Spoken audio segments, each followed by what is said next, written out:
Have you wondered when you should start your marathon plan?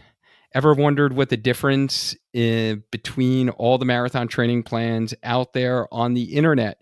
Do you want to know if you could get away with the free marathon training plan for beginners that you just downloaded after a quick Google search?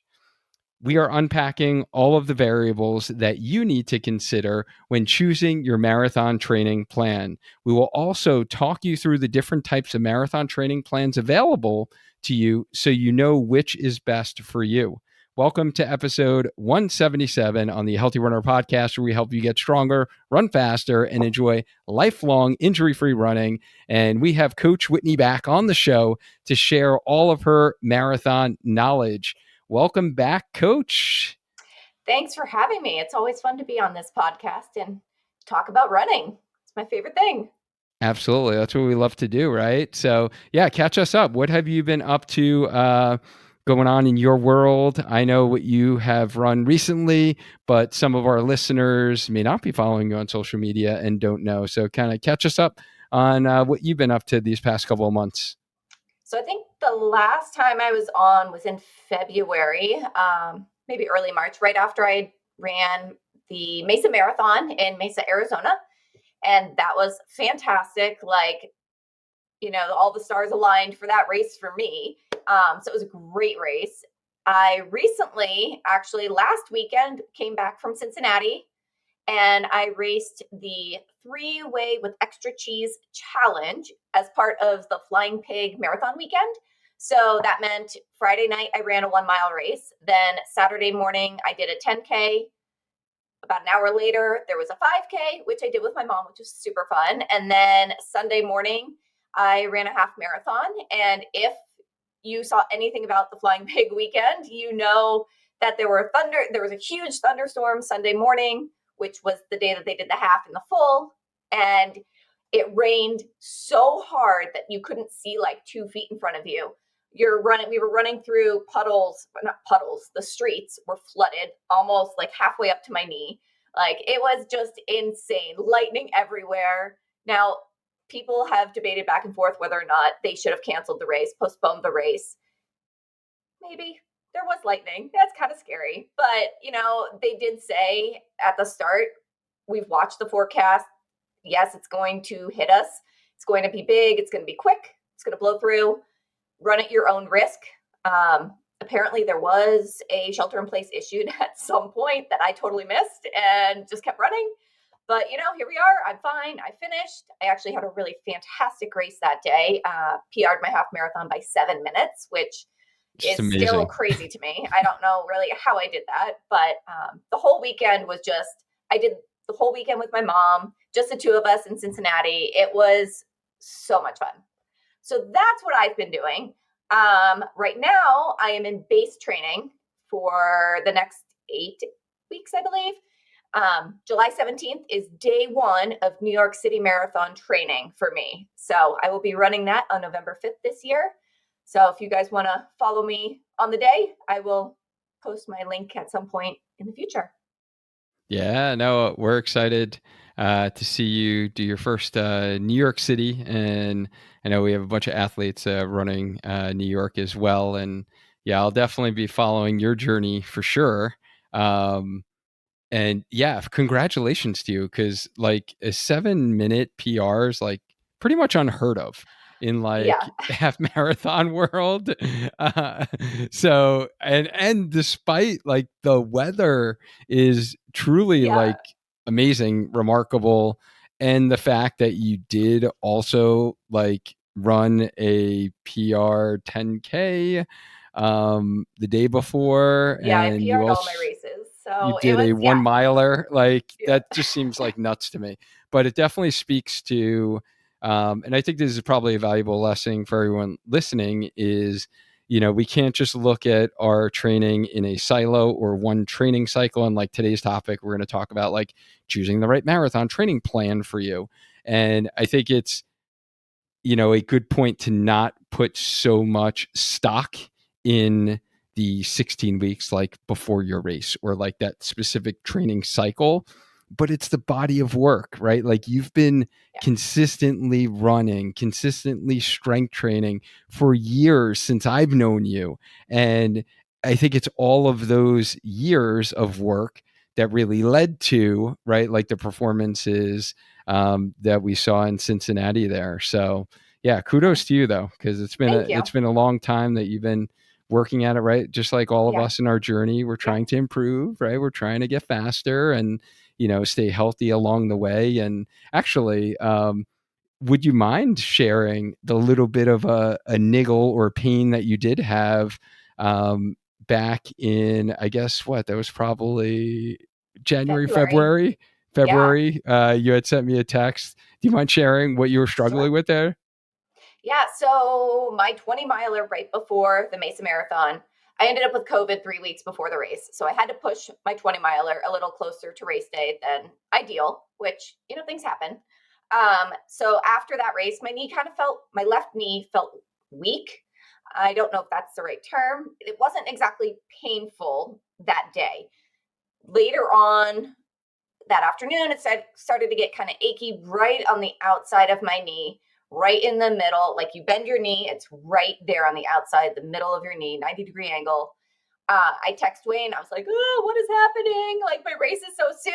I'm nervous, like all this stuff. So I started doing some IT band work to strengthen the IT band. My glute is very weak. My glute med is very weak. My hip flexor is very weak.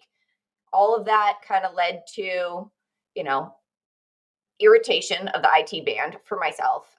Mesa, if you're not familiar with that race, is all downhill. There's maybe like this much little teeny tiny bit of uphill, like a quarter mile or something. So downhill tends to be a little harder on the IT band in general, but I was going in a little sore. Mile 4 of that race, it really started to bother me. I pushed through the whole race. I was like, I know what it is. I know I'm not actually hurt. It's just irritation, inflammation, whatever. So I kept running, totally did the race, was sore after that for a few weeks, battled back and forth. Dwayne and I messaged back and forth. Hey, this is where the pain is. He added some new workouts, and I've been progressing my IT band strength training over the past, I don't even know when February is, 3 months ago, four Yeah. months ago. And it's actually totally gone away. So, I mean, I don't want to be superstitious, but fingers crossed, knock on wood, whatever I need to do, that it's going to stay that way. I am continuing to once a week make sure that I'm doing my IT band work to make sure that I'm strengthening and maintaining that strength. Um, this is my off season, well, my base building phase. So I'm doing a lot more strength training right now than I typically do during a training cycle. So I'm making sure that I am getting my glute. I'm getting all of the muscles that are going to be strengthening and supporting my knee, my IT band, all of that so that I can stay healthy and pain free. So, yeah, that's Yeah, my no, story. thanks for sharing, because I think, it is this fine balance that we have, right? As we're trying to improve as runners and as we're, trying to get faster, like I mentioned in certain races, like yes, like once you get to the point where you have a solid foundation, you've done half marathons for, you've done some marathons before, you do go into this kind of advanced, we'll call it in air quotes here, training cycle where we need to do specific speed work. We need to add mileage, right? And it is this balance that we have of like, how much can we add stress to the body without the body breaking down, right? And creating this injury. And I think a couple of key points that I heard from you was that, you identified that you had the pain initially, even though it can be scary. You knew not to totally freak out and think like, oh my goodness, I just need to like stop running for a week and just like, let it calm down and then go back to running. Like you knew, obviously, from being in our community and all of the episodes you've listened to, that, we don't necessarily need to stop running, but then you also were proactive in taking like the necessary action steps, right? So yes, you need to be an active participant in your recovery process. So whether it's a minor injury, a major injury, you do need to seek out like what is it exactly that you need to do, and then like implement it and like do it. And you did. Like I gave you the specific exercises, and we followed up and made sure that you were continuing to improve. And I'm just glad that you didn't have to worry about your IT band during all of the flying pig fiasco. There was like enough going on with weather and all the races. Yep. You didn't need to worry about that. So I was very happy to hear that you finished it feeling healthy, strong. And I think it's a good reminder that, even though we are run coaches, and this actually just happened to be this morning during my run. So at the time of this recording, I am in my literal peak week of my half marathon training cycle. Last week was the first week that I hit 45 miles, um, only for the second time ever in my life. And actually, last year I might have only done 44, to tell you the truth.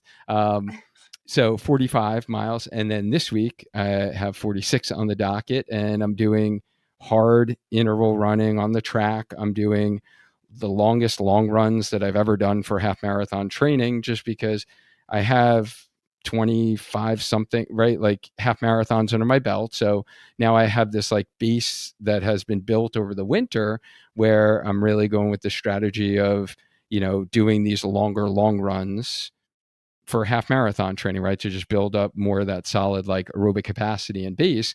But at the same time, again, my body has never done this before.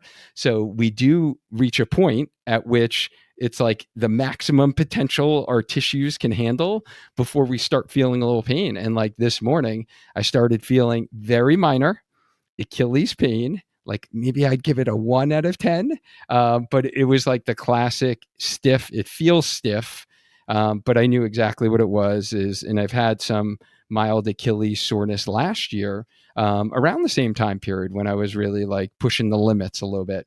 But like again, I knew the strategies, what to do. I knew the exact like pain relieving isometric exercise like I would give my clients with Achilles pain, and I really took like yesterday I hit the track. Today I really modified and took my easy run even easier. It was like a game to play, like how slow can I run this while maintaining proper form. And then I did alter my heel drop in the shoe that I ran, right? So like I took action to like implement certain things, but it's also, I think, a nice reminder for people listening to like, hey, Coach Whitney, Coach Dwayne, like we're not like invincible. Like it's not like we never ever experience, that we never have pain or problems. Like we can relate to exactly what you guys are going through and struggling with. And I think, we all learn through our lessons, but yeah, we're not invincible, but the key is that we don't need to like stop running, and we just need to like implement certain little strategies that will help, be able to kind of take us to the promised land, so to speak, right? And hit our running goals. So thanks for sharing that. And I guess Yeah. really today's topic, I really wanted to kind of get into, because we get a lot of questions about this when people like want to jump in our coaching program or in our, Healthy Runner Facebook community. People will kind of ask about different like marathon training plans. And then really, I guess I almost wanted to do this as like a PSA, because most of the folks that do wind up getting in our program and working with one of the coaches has done, some of these plans in the past. So whether it was in, online training plan they downloaded, they were following the marathon training plan on their Garmin, on their Nike watch, on the, their Apple Watch, or whatever program they got. And they were like, I'm going to do this plan. And a lot of times, unfortunately, I do see a lot of running injuries start because of training errors, because someone essentially selected the wrong plan for like what their body was capable of, and like what their current running fitness and health was. So I thought this would be a nice topic for those, especially now at the time of this recording. It's kind of everyone's kind of starting to think about and, register for fall marathons.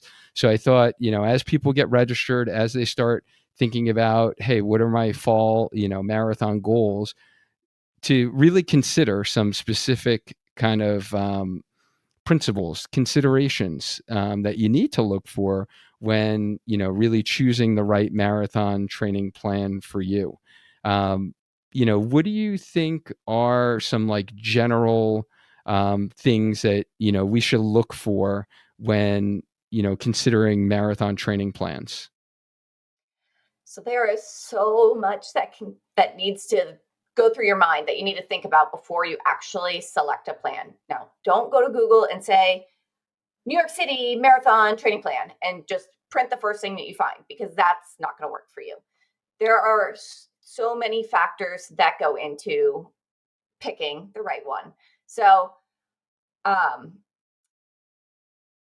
first, you need to decide which race you're doing. What marathon are you doing? When is it? You need to put that on the calendar. The easiest way to make sure that you are getting the plan that's going to be right for you, that's going to fill all your check all the boxes, fill all the necessary things on your list, is to work with a coach, to hire a certified running coach, because that's their job. Their job is to make sure it works for you. Now, that is not necessarily going to be feasible for all runners. There are a lot of you out there listening that are not ready to make that commitment, that are not wanting to or able to spend the money right now to do that, or don't really have the time to put into working with a coach, to meet with them on a regular basis and all of that. And that is absolutely fine. Absolutely fine. We are going to walk you through how you can figure out what plans are going to work for you. But you're always welcome to reach out to us, and we would love to work with you. Yeah, and So, I'm glad. Hold on one second. Sorry, I just need to jump in there because I'm glad are that you you okay? brought that up, because that was me, right? Like when I ran my first marathon, let's see, it was 5 years. So I guess that would have been 6 years ago. So actually, yeah, in 2017, when I graduated the PhD, and I attended that graduation. We just attended graduation last week, and I had to don my little cap and gown. So I always think about it and the the extreme amount of money I paid for that thing, but I get to wear it every year and then watch my students graduate. So it's well worth the investment. But I really think about at that time, like I would have definitely not have gotten a coach, because I honestly I didn't know what I didn't know, right? And I wasn't ready for that level of commitment. So I can totally relate and understand like where people may be at right now. But I love that you brought that up, because obviously we're going to be somewhat biased, because we see the results that all of our athletes get when they do have that guidance of coaching. But I think a lot of the tips that you're going to share today are also going to be super helpful for those that just aren't ready, whether from a mental standpoint, financial standpoint, or just, they have no interest in coaching at all. I think these tips would be super kind of helpful for them. And I guess, my first question to you is like, when should I start like my marathon plan? Like, how many weeks, should a marathon training plan really be? now you should start now, honestly. Whether you're running in 16 weeks or a year, you should start now, honestly. Um, So depending upon typically, like someone's listening to this, and they're like thinking about doing a marathon in like, 5 years, they should start now, right? Because start they want to now, think about yeah. it. No, in all seriousness, a marathon training cycle, the specific training for a marathon, is about 16 weeks, give or take. Some people can get away with shorter plans, some people need longer plans, but typically 16 weeks is what we see. That is not including your base building phase. That is not including the time. I typically recommend about 16 weeks for base building, 4 months, to build up your mileage, to work in some speed work, to lengthen your long runs, to get your body used to running, the stresses of running, the strength training you're going to need to do, all of the things that are going to be required when you officially start your marathon training cycle. You need to have the base built for that. So if you're thinking, okay, that's a lot of weeks. Yeah, that's really like 8 months of training, because you need your base and you need your official training cycle. Now, some people can get away with not necessarily having that full 4 months of base building because they're coming off of another training cycle, or they've been running recreationally, maybe 20, 25 miles a week for the past 6 months just for funsies with friends. And now they're thinking about signing up for a marathon in 18 weeks, 20 weeks from now. They they can do 2-3 weeks of base building before they jump into training, because they've already had that time and the mileage built up. So I recommend 16 weeks for official training, but making sure that you've got a steady base, a sturdy base built. Yeah, so awesome, amazing point, because if you just like found out that, you got it in New York, or you're running for a charity in New York, or you are, signed up for Disney, or you got in Chicago, you just like put your name in the lottery and you're like, "Hey, I got in Chicago." And you're like, "I don't need to start marathon training and start running until, the summer." And you haven't been running consistently. I agree with you wholeheartedly. Like, you really don't have any business running a marathon in 16 weeks. Like, we firmly do not encourage you to go couch to marathon, essentially, right? And think about doing a marathon without having, like you said, that 8 months minimum. And honestly, for most runners, we highly recommend, honestly, a solid year of running under your belt. Like, get wins under your belt at the 5K, 10K, half marathon before you go ahead and, take a deep dive in the pool for marathon training. So I love that you brought that up, that it isn't only that 16 weeks, but it's what have you been doing before that? So thank you for bringing that up, because I think it's just such an important point, and it's probably the most important factor at getting you to the start line and not having your IT band blow up at, mile 16 of your long run, 6 weeks out, 8 weeks out from your race, right? Like, that is the single most important variable. I would imagine that you're going to bring up today is just like, what has your running been before you even started your marathon training plan? Yes, absolutely. Another thing to consider is you need to look at the course. Is it an out and back, meaning you're going to run from the start line to a turnaround point and come back and finish at the finish line? Is it somewhere where you have to get on a shuttle and they're going to drive you 26 miles out, drop you off, and then you're running to the finish? Is it a couple loops? Because those courses are going to be different. The way you approach your race is going to be different. So the training is going to be slightly different. Not hugely different, but more in the mental aspect based on the course. You also need to look at the elevation, because Dwayne recently did a podcast about hills. Does your course have hills?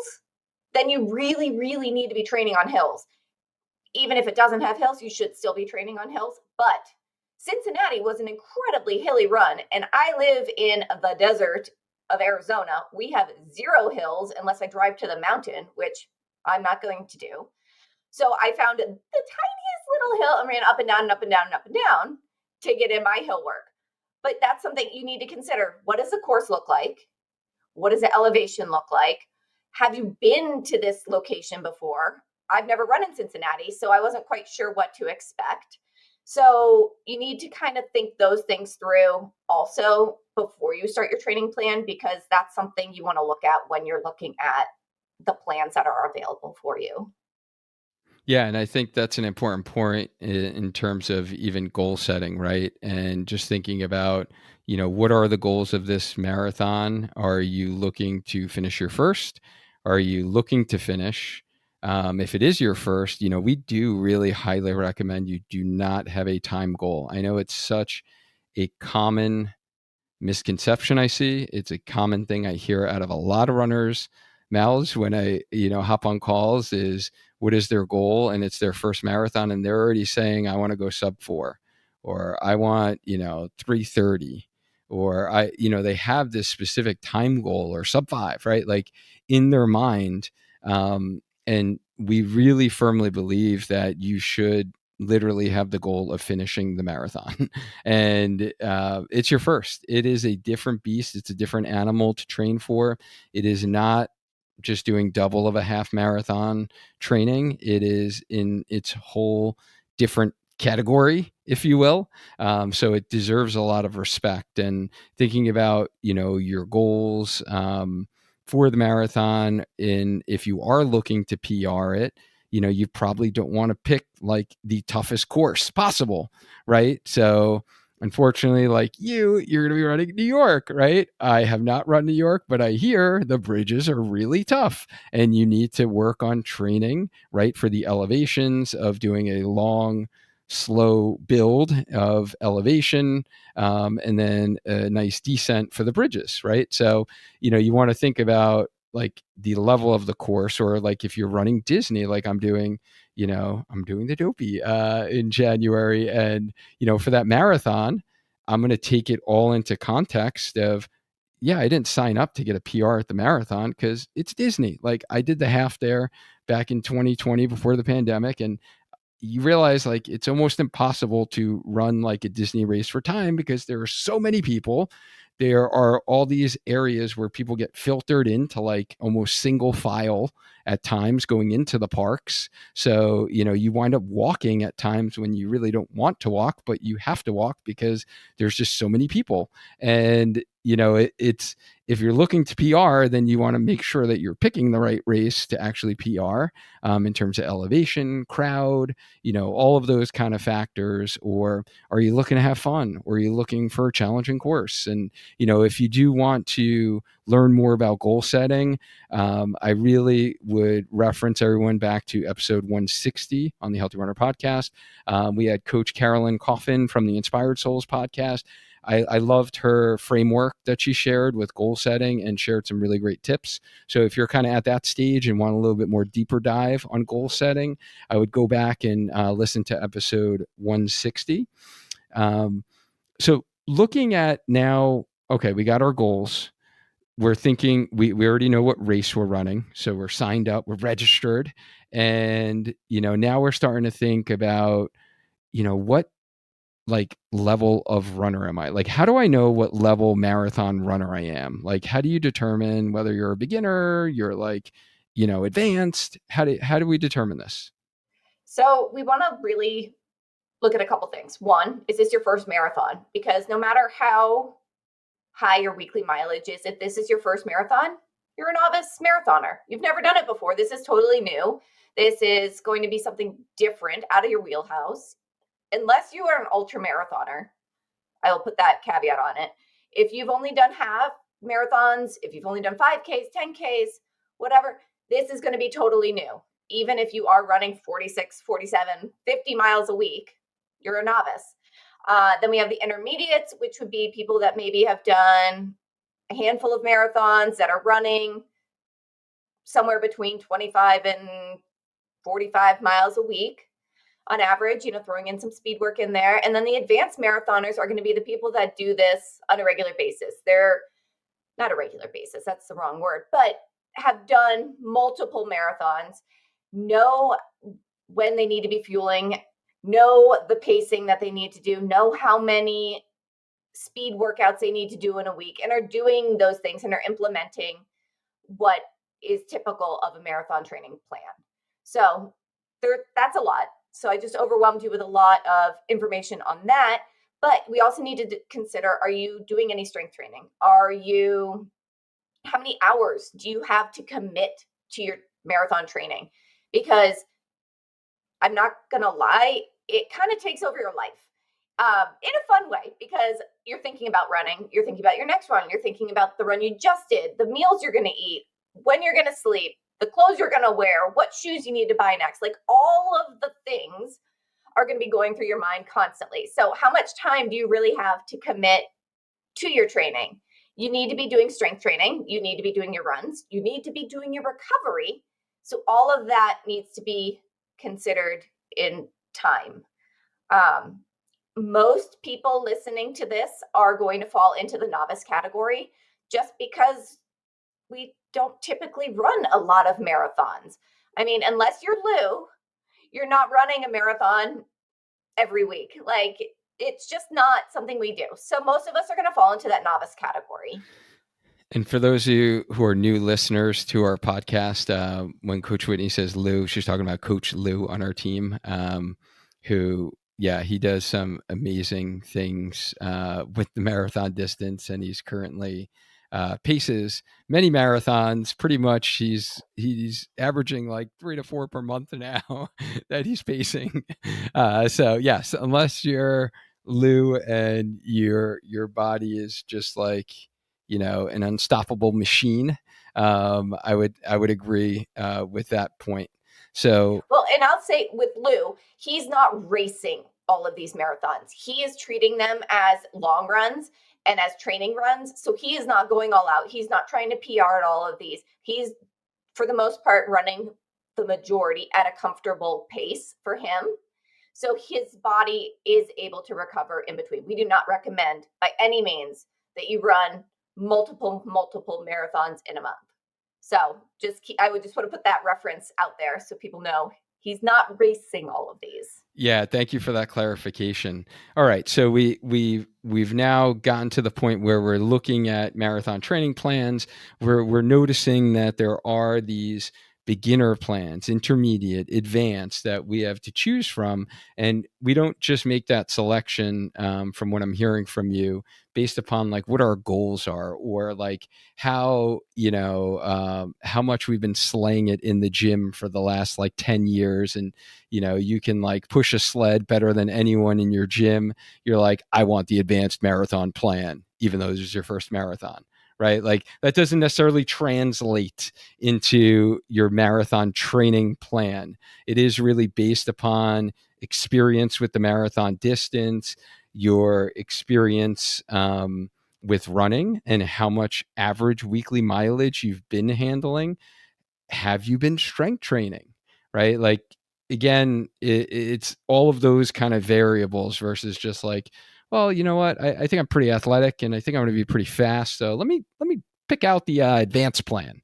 So just to kind of clarify that for those that didn't pick up on that, as Whitney was describing that. And what other tips, I know you kind of have thought about this a little bit in terms of really looking at other variables of marathon training plans, and you kind of like bucketed these into like 5 tips when choosing the marathon training plan that's right for you. What's that first tip? Okay, so my number one is you're going to find a plan that is going to meet you where you're at as a runner, physically, mentally, all of those things, where you're at now. I am not going to jump into a plan that's going to start my long runs at 16 miles. That's just not going to be feasible. You need to find a plan that's going to gradually progress you over the training cycle. And you don't want to find something that you're like, oh, that's going to be challenging. I am going to do that and I am going to rock it. No, you need to do a plan, find a plan, select a plan that is going to start where you're at and gradually progress you.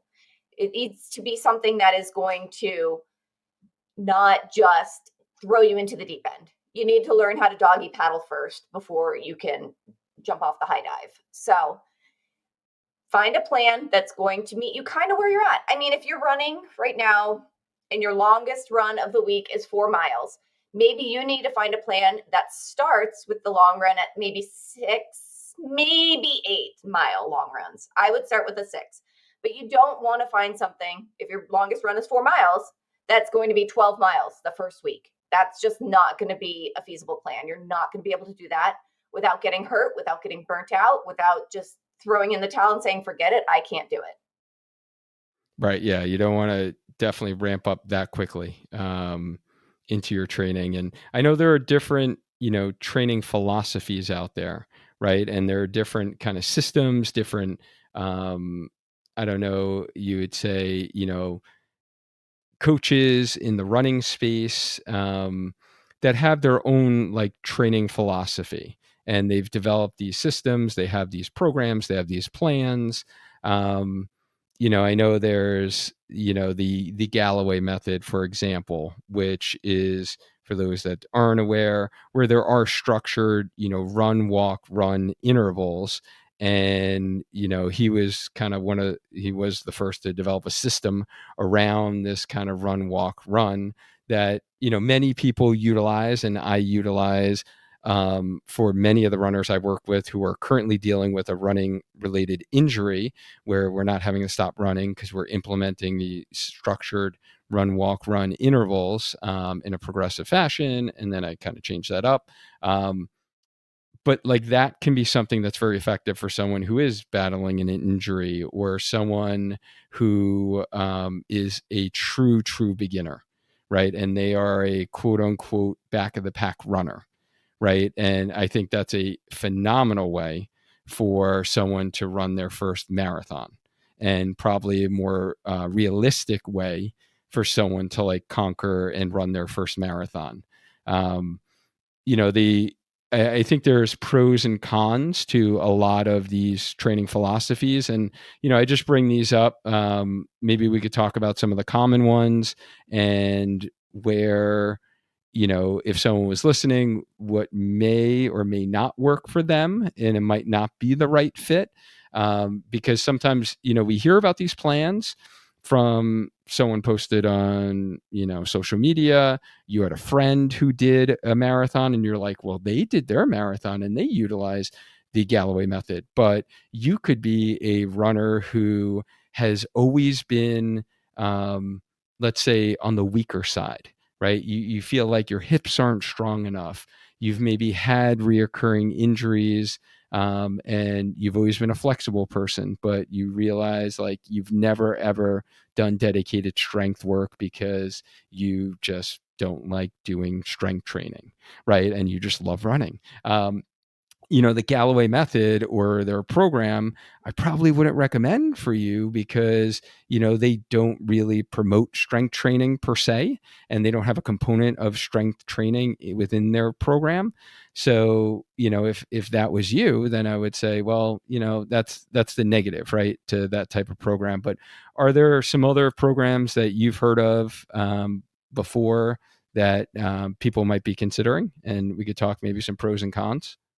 Yeah, I know the Hal Higdon method is another one that's pretty common. You've probably heard of that method, and they promote a lot of cross training. So you're still getting your heart rate up, you're still doing, your physical activity, but maybe you're biking or you're swimming or you're doing that some other form of exercise as well.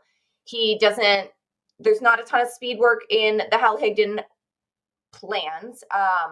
I've never personally used any of these plans, but I definitely know people who have. And the Galloway method, I think, is the most popular. I've heard that name over and over and over and over again. And actually, he was at the expo in Cincinnati, and I didn't stay to listen to his talk, but he was there, and there was a whole pacing group that was running the marathon using his method. So that is definitely, I think, the most popular. Yeah, But and yeah, we've had a bunch of clients I've worked with that have used his program before. And again, I think I really believe the run, walk, run method can be very effective for like many runners.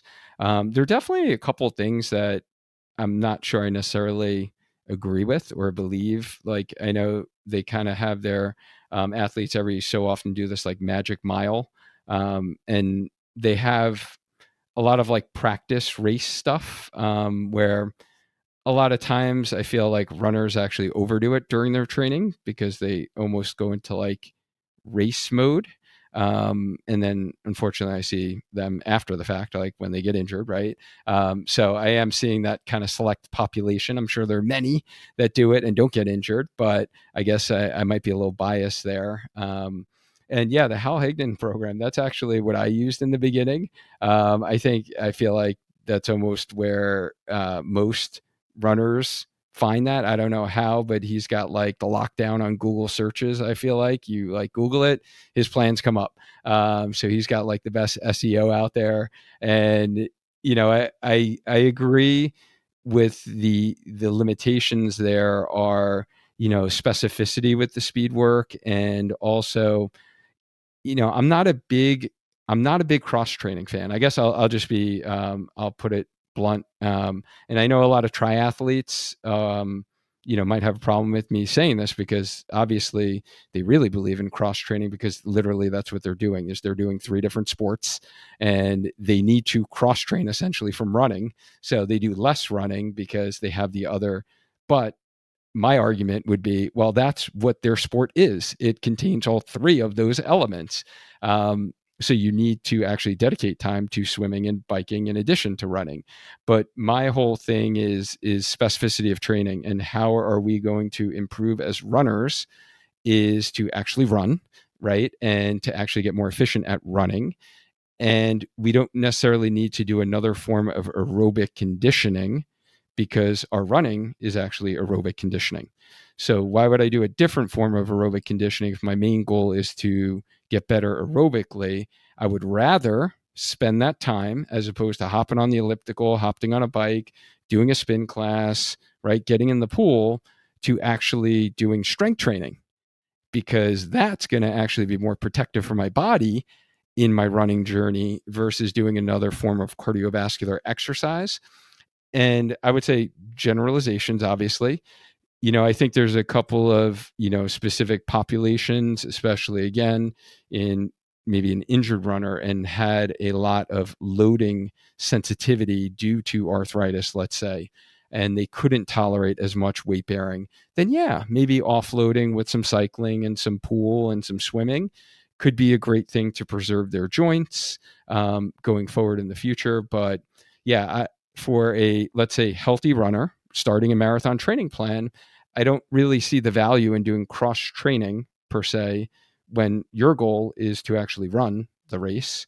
And again, I think you'll get a lot more bang for your buck spending that extra time, so to speak, that you're not running, is actually strength training and like getting stronger. So it could be more protective for your body. And then I know there's, the heart rate training, low heart rate method, the Maffetone method, which really focuses on really building, a solid base and a solid foundation, like everything we talk about in our base training for running, and keeping the heart rate in check and really building up aerobic capacity with purported benefits for hormonal imbalance.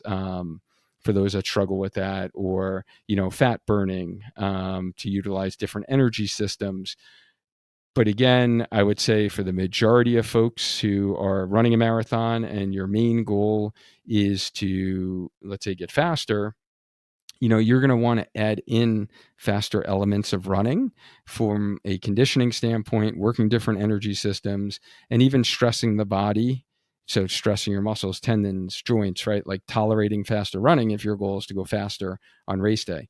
I think it has its place in training, and we use elements of that in our coaching philosophy at, Spark Healthy Runner. But I think for most folks, that might be a kind of extreme, I would say, method to train for a marathon, unless you've tried other methods before, right? And like now you're just going with, hey, I've tried this, and now I just need something different. And I need to go like, again, I think of it as like going back to the basics and like starting again from like the beginning. But at some point, you're going to need to run faster if your goal is to actually get faster in the race. And then I know another popular one is like the Hanson method.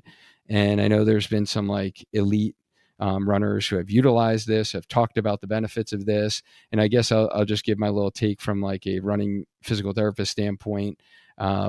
Is, this is based upon like high volume focused intensity and not doing a single long run as long. So maybe not doing a 20 miler before, which is pretty, let's say, standard, right? Doing an 18 or 20 miler before your marathon during training. So their philosophy is to not put as much demand in that one long run, and to do more weekly volume, and to do like back to back longer runs. The thing that I found is, for a lot of beginners, it's just too intense from a volume standpoint, or those that are prone to injuries usually don't tolerate that type of plan too well, because it's pretty rigorous to like do that amount of volume and training. And I know, some of our athletes have done that before. I know Coach Cat has utilized that method before. And so there are different training philosophies out there. And I guess that's kind of the main point. And I think what you're saying, Coach, is that you really need to think about, what is this training philosophy? Where are you at? And is this training philosophy going to be right for you? Don't just do it because you had a friend that did it, or you heard it's the best thing ever, or some elite runner followed this plan. I forgot who it was, but I heard an interview by one of the elites who was doing that, and then they switched to a different plan. And right, like, there's all reasons why, if you're reaching some plateau in your marathon journey and you've run multiple marathons, then that's where, like, I see like the Hanson method possibly working out, or you are the aging athlete and you've run so many marathons. Now you're in your late 50s, 60s, 70s, and you're just like, you know what, my body just doesn't tolerate, being out there for like 3 hour slug fest of doing an 18 or 20 miler. Then I think that's when, you might see some of those kind of benefits. I don't know. Any other thoughts to add to that, Coach? There's also the 80-20 method, which is very similar to what most of our coaches at Healthy Runner do. 80% of your runs throughout the week, your 80% of your weekly mileage should be at that easy pace, should be an easy run, meaning the remainder 20% can be done at a harder, faster pace. Now, that's not necessarily going to be like sprinting pace. It's just going to be harder than your easy pace. And I've actually followed Matt Fitzgerald's 80-20 back in the day when I first started running. I did heart rate training, his heart rate training method, and it worked for me. But I will say, heart rate training is a whole different ballgame, because you need to wear the chest strap. There's just so much that goes into that if you are a beginner marathoner, I wouldn't recommend doing heart rate training, just because you tend to go down the rabbit hole of analyzing all the data and all that goes into that.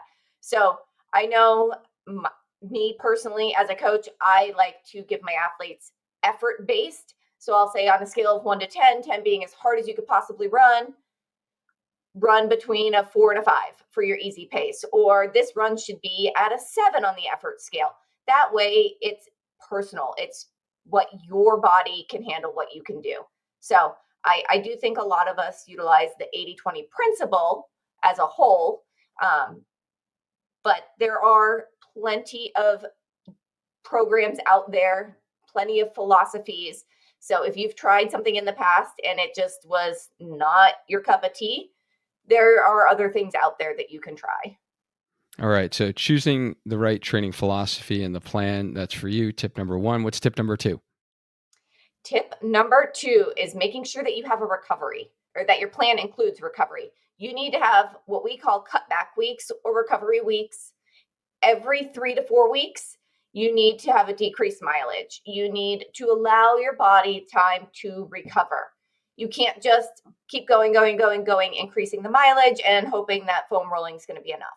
Your body needs the downtime. Your body needs to recover. Your muscles, your tendons, your ligaments, your brain, everything needs time to recover, so that when you come back, you can run harder, stronger, faster, longer, all of the things. I love it. So as we talk about in our 6 steps to growing as a runner, recovery is one of those kind of buckets that we need to fill. And yes, we have strategies and tools for recovery, whether it's your foam roller, your massage gun, the nutrition that we're taking for proper recovery. But in your marathon training plan, you're saying there needs to be structured cutback weeks in there. And Absolutely. yes, agreed, wholeheartedly. All right. So what's tip number 3? Tip number 3 is strength training. Does your plan, or does the plan that you're looking at, include strength training? And not just, I'm going to go to the gym and do whatever I feel like strength training. It needs to be runner specific strength training. It needs to be something that is going to help you as a runner. Maybe you need to make sure that it includes plyometrics. When we're running, we say this a lot. When you're running, you're on one foot. So you need to make sure that you can do single leg exercises. You need to make sure that you're not just going to the gym and doing your bicep curls and your tricep kickbacks, because yeah, you use your arms when you're running, but that's not runner specific strength training. So you need to make sure that that is included. But just like our running plan, your strength training needs to build. It needs to have different phases. You can't just do the exact same workout for 16 weeks. Your body's going to get used to it and you're going to stop seeing the benefits. So Oh you my need to make sure goodness. you're doing runner specific. I love it. Yes, yes. Oh man, I'm passionate about this one. So it is, and it does. It almost irks me at this point that there are still run coaches that don't value the importance of this. But I hear it all the time. I hop on calls with runners, and they say like, "Yeah, I was working with this person or that person, whatever." They gave me like a couple of random like YouTube videos, and it was like an afterthought. It was like, "Yeah, oh, you want some strength training here? Do these exercises." Right, and it's not structured for you in a progressive fashion that builds and is not runner specific. And I love that you mentioned plyometrics. And then the other thing that I'll mention also is, it's got to be single leg exercise. Like you cannot just do, the little circuit that you went to your local gym, you had a personal trainer set you up, with a card, and you went around and just did the leg extension, the hamstring curl machine, the leg press, the chest press, the shoulder press, the lat pull down, and that's your circuit. And you do that 2 or 3 times a week, and you do that forever. Maybe, I'll give you this. Maybe you do progress it because you get stronger and you actually increase the weight. So that in of itself is actually a positive that you've progressed it as you've gotten stronger. But, we need to actually use especially our leg muscles as we use them when running. And that's with your foot on the ground. And we need to have good stability on one leg. And that is Yes. critical for running. So we need to make sure that our strength training looks like that. So just for those that are looking at other plans, this would be like, for me, it would be like a critical question that I would ask them is, besides everything that you get with the plan, program, whatever it is, does your plan have strength training? And if so, ask what it is, right? Like, don't let Yes. them just like be like, yeah, we'll give you a couple exercises to do. Like, what exactly is your strength training plan? What types of exercises can I do them in my gym? Can I do them in my home? Everyone has different right considerations. A lot of other clients we work with, don't have time to go to a gym, or, they got a nice little home gym, or they just want to be able to do it from the convenience of their home. They have young kids, right? They can't necessarily go to a gym. So make sure that it works for your life, whether it's you could do them at home, or like me, I like to get to the gym, right? Like, I got to be able to do something that I could do in the gym. And so just all of those questions, I think this is like a key tip because again, this is going to be, in our 6 steps to growing as a runner, right? This is our foundation. This is going to allow your body to do the hard runs that you are going to be doing during marathon training because it is going to be hard whether you are a beginner, intermediate, or advanced, right? Because it's all scaled to your level. So it's never going to be easy, right? It's going to be hard if you are at the appropriate level that you are. So strength training is just going to keep you healthy so you can continue to run and can continue, doing the faster workouts, can continue running the long runs and kind of nailing those in your training and feeling like confident to toe the line without getting injured. And honestly, it's going to help from a performance standpoint as well. It's going to make you run faster. So we know that. Yeah. That improves efficiency with running. So you got to make sure Yeah. your plan has strength training. All right. Absolutely. I know for me, Dwayne likes the gym. I hate the gym. I hate it. I will not go to the gym. Nope, not doing it. I work out at home. I got my weights back here. I got my bench. I got all the things that, that's expensive. I didn't buy it all at once. I bought a set of weights. Then I progressed and bought a bigger set, so it took me a while to get all the weights that I have. But for me, with little kids coming up on summer break, I do my run super early in the morning. I do my strength training after they're up and they're eating breakfast. So you have to find what's going to work for you. Aside from the training plan, you got to figure out how you're going to work it into your life. So Right. that was Right. my little Yeah. me doing Hey, it at home. Hey, there was a 3-month time period in my life that I did strength training in my living room. Thank you, COVID. With And a we get bucket and an with my axe. bucket of bricks and my mall axe, and we have videos of all of those, so they're there. Like everyone can see them on YouTube. That Dwayne, yes, did work out in his living room. But yeah, luckily for me, that was the only 3 months of my life that I've had to do that. But it's been extremely helpful because now I know I can do it if need be. And, we were just kind of finalizing our summer travel plans. We have a couple of vacations. We've got my daughter, participating in like nationals down in Florida. We're going to go see my uncle, right? Like down south. So I'm like, man, I'm literally not going to be home for like 3 straight weeks. And then, of course, my thought went to like, crap, I'm not going to be able to go to the gym for 3 straight weeks. I'm like, oh, I'm going to have to pull my kettlebell out. I have to pull up my pull up bar. I'm going to have to pull out, all the stops to, do all my home training workout during that time period. So I can stay healthy in my marathon training because I'll be in full blown marathon training mode during that time. So, Yes, you will. all right. Yes, So you will. tip number 3, strength training. Make sure the marathon training plan includes that. What's tip 4? Speed work. Does your plan include speed work? Now, as a novice beginner marathoner, we're not going to throw you into doing 400-meter repeats, 800-meter repeats. You're going to probably start out with just easy running to begin with. Then you'll progress to maybe strides, and then it'll progress from there. But you want to make sure that you are doing some speed. I talked about the 80-20 principle. 20% of your week should be harder than your easy running. So you want to make sure that that is included in your plan, whether it is intervals, whether it is some sort of a track workout, whether your long run has some sort of speed work in it. Now, I know Dwayne and myself have done like 16-mile long runs that have marathon pace work and tempo pace work and half marathon pace work all in one run. So you need to look at your plan. Does it have some sort of speed work at some point in it? Beginner plans should be a little bit down the road. Advanced and intermediate might start off with some speed work. Yeah. So a great decision making process. And I would say the most common mistake is most people choose a plan with speed work when they really don't have any business doing speed work during marathon training. So again, I feel like a broken record here, but marathon training is very rigorous on the body. If it's your first time ever running 20 miles, it's going to be your first time ever doing 26.2 on race day.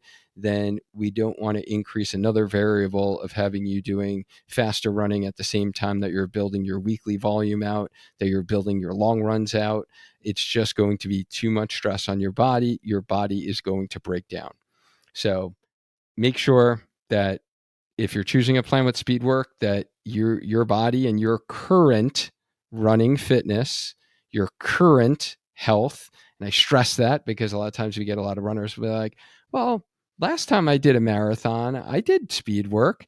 And it was like, oh, well, when was the last time you did a marathon? Oh, that was before kids. It was probably like 8 years ago, or, it was before the pandemic. Haven't done one since, so it's now like 3 years out. I'm like, well, a lot of things have changed since then, right? Like, what has your running looked like on a yearly basis since then? Have we been consistent?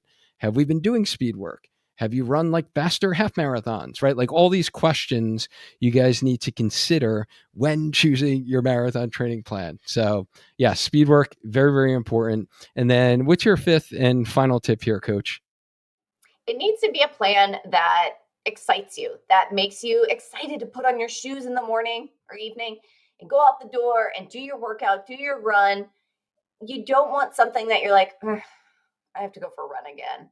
No, you want something that is going to challenge you. I mean, appropriately challenge you. Like we've talked about, you need to find a plan that's going to meet you where you're at, but it should challenge you. Your strength training should challenge you. Your speed work should challenge you. Your easy runs, the length of them is going to get longer, which is challenging. All of these things should excite you. It should be fun to say, you know what? I just ran the longest run I have ever run in my life. I just hit 18 miles and that was awesome. And then you're on that runner's high and you're riding high all day. It's you want to find a plan that checks all the boxes that we mentioned before, the strength training, the recovery, all of the things it needs to have, but it also needs to be something that you're going to stick to, because if it's something that's boring or that's too hard, you're not going to stick to it. You're not going to do it. So find a plan that's appropriate for you where you're at, that is exciting. I love it. I love it. You got to be excited. You got to really have the mindset, right? Like wrapped around and being all Absolutely. in on marathon training and want to actually do it. So Absolutely. we're going to share with you some different marathon training plans for the types of different plans. But before we do that, I do want to get into kind of our final stretch here. Is, if you could change one thing about the misconception of picking a marathon training plan, what would that be, Coach? I would have to say not all plans are created equally, and what works for me is not going to work for you. I can almost 100% guarantee my plan for me will not work for you. You need to find a plan that is unique to you, just like running shoes are unique to you. Find what works for you. I love that. Yes. And I would also, I think my misconception is really that it is, it's not based upon your goal for the marathon. It should be based upon what is your current fitness. Like have a true, like look in the mirror. Where are you at right now today as a runner? And do a very good self assessment, and not based upon your dreams, your goals, a time, or a specific marathon that you want to conquer, but do it based upon like where are you at right now. And I think you have to have a good self-reflection, self-assessment, self-awareness, of any other words I could think of with self, when you are picking your plan. So yeah, you shared a lot of great things here, guys. Just kind of recapping, before we kind of talk about different training plans. Coach Whitney really talked about like how to choose the right marathon training plan. When should you start your marathon plan and your training? And maybe you're listening to this before you even signed up for a race, and then I hope you reconsidered being like, oh, wow, I was about to do this race, but you know what? I just learned that it's not like I just start running 16 weeks before my marathon, right? So I'm hoping maybe we can save a couple of you runners out there from suffering a running related injury and just being disappointed that you can't finish the training that you really, the race that you signed up for, and actually be able to do it. So our goal is to save as many runners as possible so we can, run the races that we sign up for and feel good and be able to get outside on a consistent basis to get our mental clearing miles in. But you really talked about like how many weeks should a plan be, what level, the different levels of plans that are out there from beginner to advanced, we talked about marathon training philosophies, what really cutback weeks are and the importance of that for recovery. We talked about the importance of strength training and making sure that your plan does have strength training, and like what are the things to actually look for in plans with strength training. We talked about speed work, add it, not add it, what type of speed work are you doing, and really thinking about, plans that excite you, plans that are based upon your goals, and, what your current level of fitness is. And there are different, marathon training plans out there for different purposes. All of them range in the amount of support and customization for you. They're going to vary in price depending upon how much support you want, right? So something you can download off the internet is great. It's free, right? I'm sure Chat GPT can write you a plan right now if you had a little chat. I've heard some people doing that, and you're going to get probably like 70%, 80% accuracy, because there are some things that Chat GPT will leave out in your plan, and basically some of the principles we talked about today. The next level up from that is you can buy and download a quote unquote beginner or quote unquote intermediate, quote unquote advanced plan on the internet, or from someone you follow on Instagram. They probably have like a link in their bio and you can buy one of their plans that they created. It's like a prefabricated plan, right? It's They've just classified, here's my beginner plan, here's what I consider intermediate, here's what I consider advanced. I know even on Final Surge, like the training platform we use for our clients, you can do that. Training Peak, same thing. That's another, platform where you can just go on there and buy any coach's plan that's like prefabricated. The good thing about this is hopefully, at minimum, it's made by someone who's reputable, someone you trust, that they created a pretty decent, right, prefabricated plan. And then the next step up from that is like buying a custom plan based upon you filling out specific needs, right? You would typically fill out an intake form, just like all the clients in our coaching program do. Folks who write training plans would have you fill out a form. They take the information on the form and they create a customized plan for you.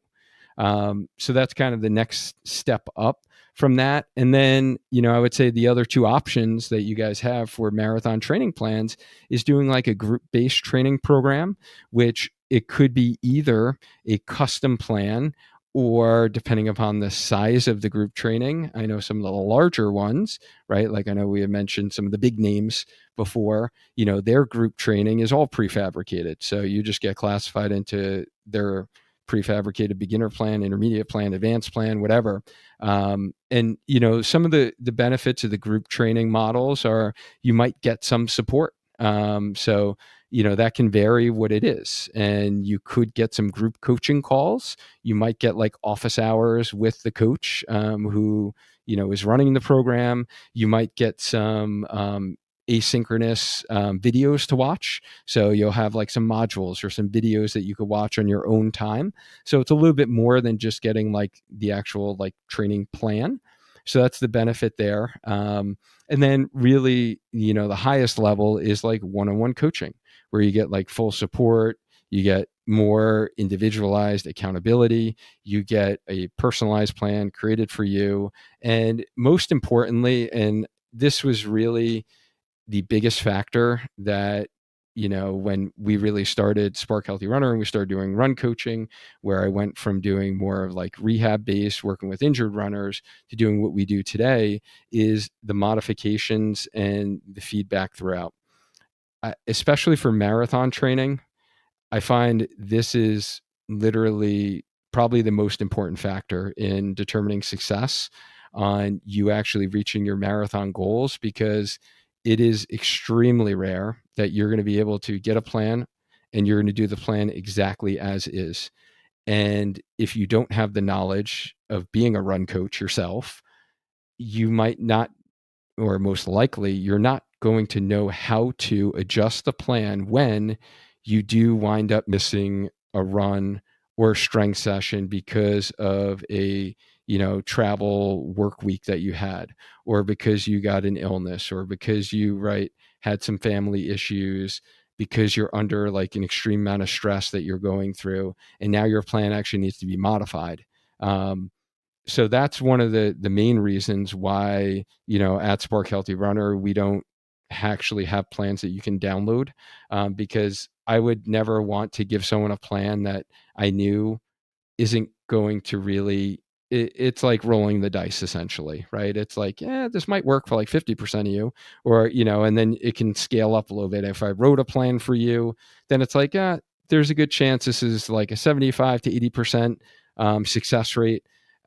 We really want it to impact runners where we can pretty much lock it in almost with certainty, 100%. Like, you're going to get to the start line, right? We're going to give you all the advice for like race day strategy to get you to the finish line as well. But anything can happen at race day, but you're going to be able to get to that start line at 100%. And the only real way that you can do that is by having the modifications and it personalized to your busy demands as a employee, a worker, a mom, a dad, right? Like, no one is training for marathons and that's their sole focus in life, right? Because we'd all be professionals and we wouldn't be listening to this podcast probably.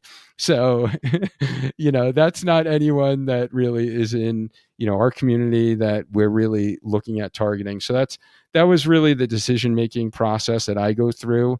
Would we be able to sell more plans? Would we be able to, essentially have more customers. Yes. But again, I feel strongly in my values of really providing, like, as a physical therapist, I always had like highest quality care. And it was like, you were coming to me, you're getting the highest quality care, you're getting like individualized feedback. You're working with me. You're not working with one of the PT aides in the clinic and they're taking you through exercise. You're like working with me individually. So I wanted that for our coaching team as well within our program. So if you've struggled to get faster or stay healthy in your marathon training in the past, and or you're really new to the marathon distance and you would like to like maximize your training, not take any risks at all. You want to like raise those percentages I was talking about. And, you can get to the start line more confident than ever, knowing that you're going to be healthy. That's exactly what we do in our one-on-one signature Spark Healthy Runner coaching program. With our program, you have not only a run coach, but you have a team like behind you, each step guiding you through the way. You're going to have myself as a running physical therapist on the team. You're going to have Brooke, a registered dietitian, run coach on the team. You're going to have our amazing run coaching team, like Coach Whitney here, really providing you a structured approach of not only runs, but strength training in a progressive fashion, like we talked about, all with support and accountability, so you can actually enjoy the process of marathon training. And most importantly, enjoy lifelong injury-free running after your marathon race. So if you want to see if you're a good fit for working with Coach Whitney or any of the coaches on our team, you can simply schedule a strategy call with me today by grabbing one of the remaining available slots on my calendar to really conquer your running goal, or that big marathon on your calendar. To simply schedule your call, just go to learn.sparkhealthyrunner.com/coaching. So, Coach Whitney, as always, this has been such a great chat. I love this conversation. It was something that, I'm hoping is going to help many soon to be marathoners make their decisions and provide a little bit more informed decision making process when they are selecting their marathon training plan. So, thank you so much for educating our community as always. Absolutely. It's my absolute pleasure. I love helping runners. So this was great. And we'll have to follow your New York City Marathon training journey along the way. I'm excited for Yes. that. Yes, And absolutely. If you guys want to follow my journey, I'm on Instagram at runwhit, WHIT Spark, and you can follow along and see what I'm up to. yes, awesome. So yeah, guys, definitely follow Coach Whitney on Instagram. And Coach Whitney helps me out on our team with a lot of the social posts from our Spark Healthy Runner account as well. So thank you guys so much for listening to this. If you tuned in, if you're listening to this during a training run, I hope you are crushing your run right now and enjoying those mental clearing miles. And if you're watching this video on the Spark Healthy Runner YouTube channel, I appreciate all of you guys. Now let's maintain a strong mind, a strong body, and let's just keep on running. Until next time.